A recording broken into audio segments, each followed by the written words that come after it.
시청자 여러분 안녕하십니까? 김동수입니다. 늦은 밤입니다. 현재 시간 11시 20분이 지나고 있습니다. 오늘도 아침 일찍부터 분주한 하루였습니다. 이제 카메라 앞에 섰는데요. 들어가서 보니까 오늘 방송할 내용들이 무궁무진한데 시간 관계상 한 커트만 하고 마치도록 하겠습니다. 여러분들 지난 10일 날 비상계엄으로 인해서 김용현 전 국방부 장관이 수감이 됐습니다.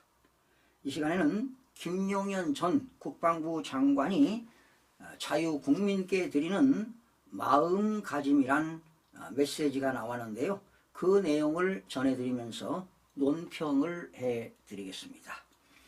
자유민주주의를 수호하고 미래 세대에 제대로 된 나라를 물려주기 위해서 옥중에서든 어디서든 자유민주주의의 국민들과 함께 끝까지 투쟁하고 싸워 나갈 것이라고 밝혔습니다. 지난 13일 김용현 전 국방부 장관의 변호를 맡은 유승수 변호사, 이명규 변호사는 12.3 비상계엄이 이루어진 배경에 대한 설명과 김용현 전 장관이 국민들께 전하는 다짐이란 내용을 공개를 했습니다. 자, 비상계엄이 이루어진 세 가지 배경입니다. 여러분 잘 들어보시기 바랍니다. 첫 번째는 범죄자 집단이라고 해도 무방할 정도의 국회의 폐악질에 대해서 경종을 울려야 되는 것이다. 자, 국회의 폐악질이라는 말을 썼습니다. 범죄자 집단이라는 말을 썼습니다. 여러분 지금 거대 야당에는요 범죄자들이 득실득실합니다. 여러분 22대 국회의원 치르면서 많은 것을 접했을 겁니다. 정신과 사상이 제대로 된 사람이 국민을 대표해서 국회의원이 되어야 되는데 범법자들이 있다는 겁니다. 이런 사람들, 특히 조국, 황운하, 이재명 이들을 보시라고요. 다 범죄자 집단 아니겠습니까? 그러나 결국 이제 조국 대표는 2년 실형을 받고 이제 내일 서울구치소로 수감이 될 것입니다. 내일이죠. 자, 황운하 그러한 그 형을 받고도 다시 또 뭡니까? 죄를 짓고도 2선 의원이 됐어요. 그리고 임기가 국회의원이 몇 년입니까? 4년 아닙니까? 4년 동안 임기를 마치고 범죄자들이 임기를 마치고 그런 의원들도 많습니다. 지금 범죄자 소굴들이 득실득실하고 있습니다. 자, 지금 입법 폭주하고 있죠? 입법 구태타하고 있습니다. 그리고 탄핵 폭주하고 있죠? 여러분 헌정사상 헌법재판소에 탄핵안이 들어온 게 헌정사상 처음이라고 합니다. 대한민국에.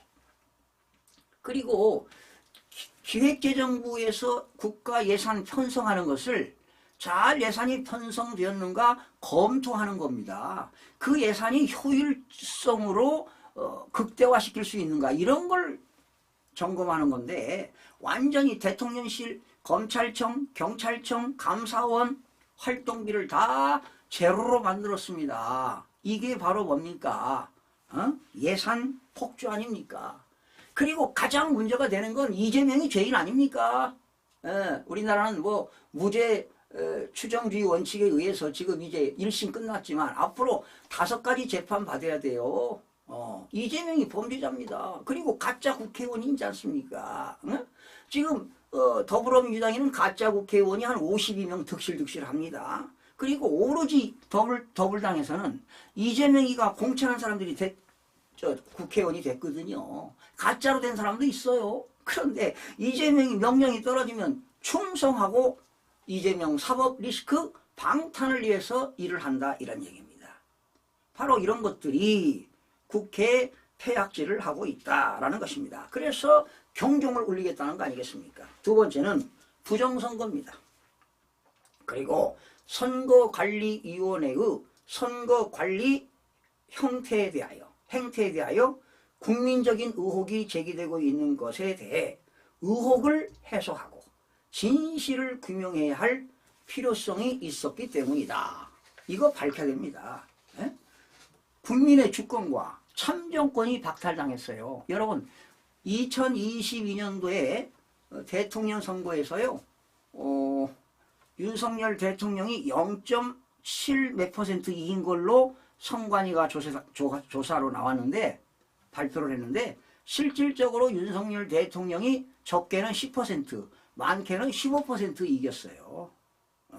그게 국정원에서 조사한 결과 나온 겁니다. 그게. 그러니 이미 대통령은 부정선거에 대한 내용을 다 알고 있었다는 것이지요. 그리고 외부로 전혀 노출을 시키지 않았습니다.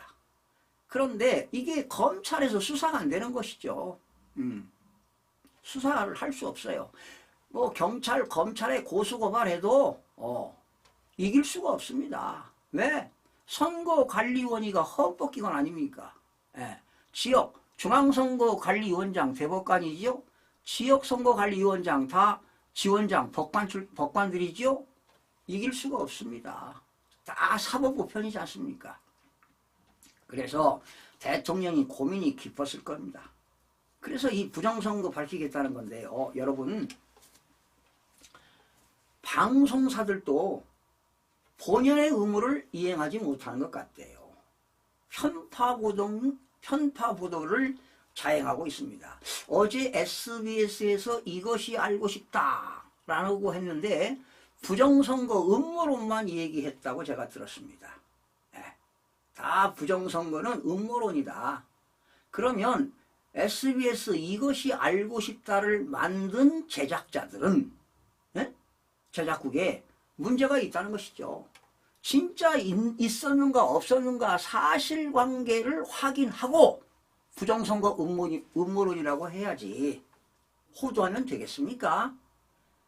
그런데 그것을 어느 30, 40대 젊은이들이 10명이 그걸 같이 봤대요.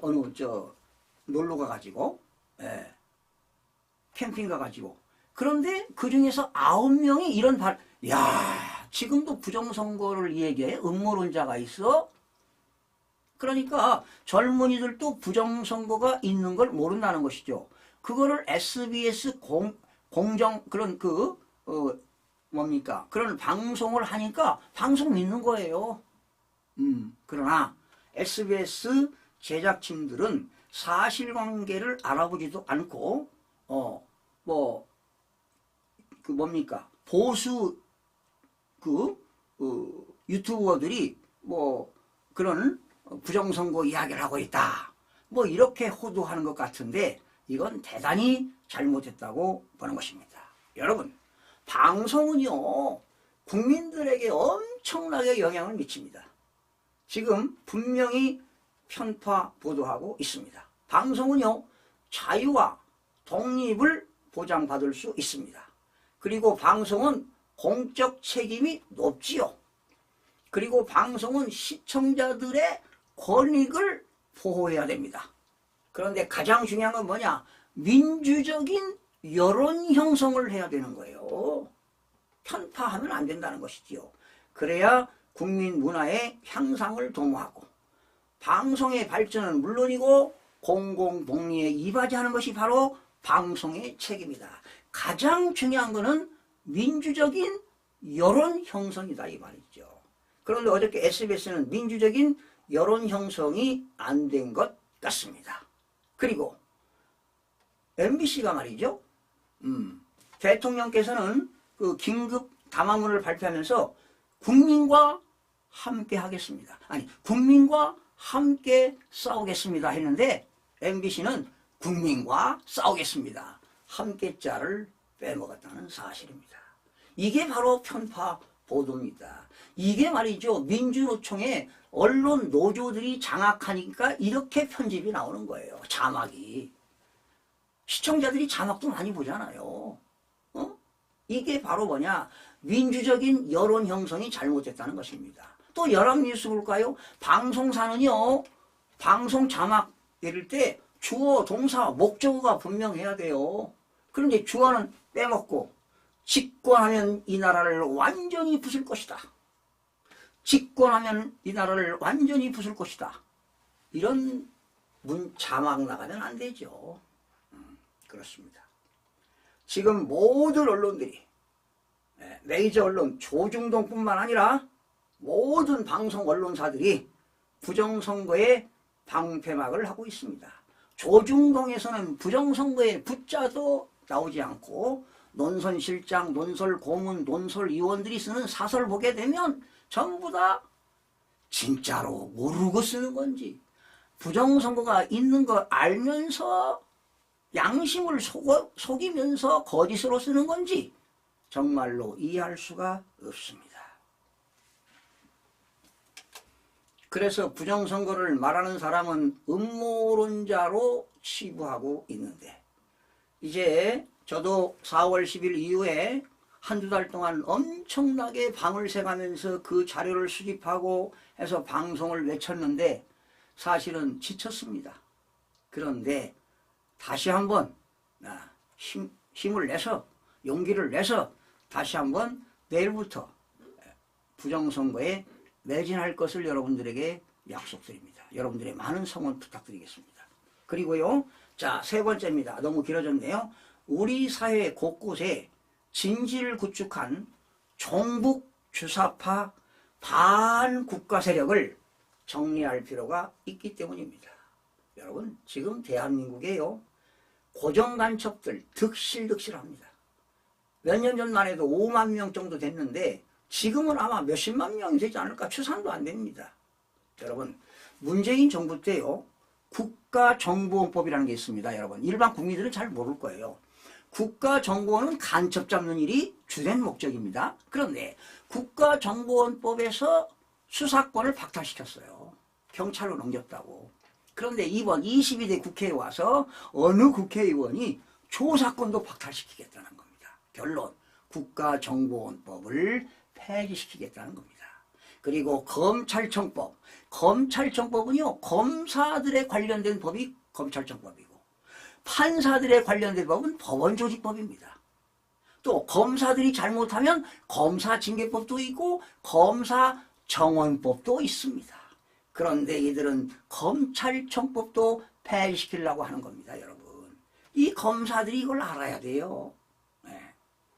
여러분, 그래서 유승수 변호사는 바로 이 세 가지 시대적 요청 때문에 비상계엄이 있었던 것이며, 그것은 최고의 국군 통수권자인 대통령의 결단과 우리 진정한 장군인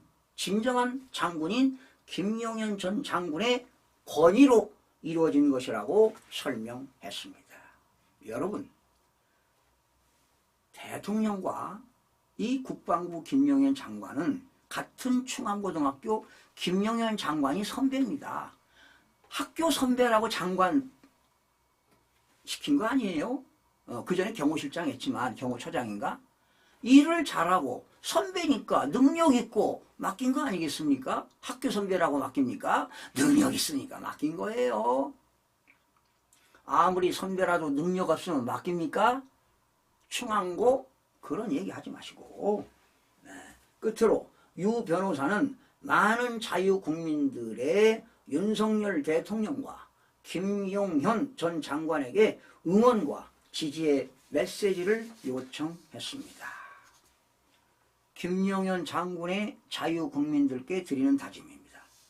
자유민주주의를 사랑하는 국민들께 대통령은 세 가지 큰 뜻을 안고 비상계엄을 실행하였습니다.